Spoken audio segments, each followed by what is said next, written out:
நம்ம திருவண்ணாமலை கொடிமரத்துக்கு பக்கத்தில் பார்த்தீங்கன்னா இந்த கோயிலோட தலைவரிச்சம் மகழ மரம் இருக்குங்க. இப்போ கடுமையான புயல் மழையில் இருக்கு. இந்த மாதிரி நேரத்தில் இந்த இடத்துல முட்டிக்கால் தண்ணி இருக்குதுங்க. அதில் நீங்கள் நவகோபுர தரிசனம் பார்த்துருக்கீங்களா? வாங்க இப்போ பார்ப்போம். ஃபஸ்ட்டு இப்போ நீங்கள் பார்க்குறது கிளி கோபுரம், அதுக்கு பின்னாடி பார்க்குறது வல்லாள மகாராஜ கோபுரம், அதுக்கு பின்னாடி குட்டியாக தெரிப்பாருங்க, அதுதான் ராஜ கோபுரம்.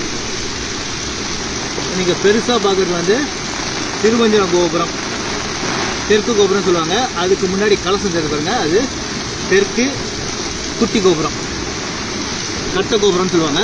இப்போ பின்னாடி நீங்கள் பார்க்குறது வந்து பே கோபுரம், அதுக்கும் பக்கத்தில் கலசத்தை பாருங்கள். பே கோபுரத்துக்கு முன்னாடி ஒரு குட்டி கோபுரம் இருக்குங்க, அது ஒரு கட்ட கோபுரம்.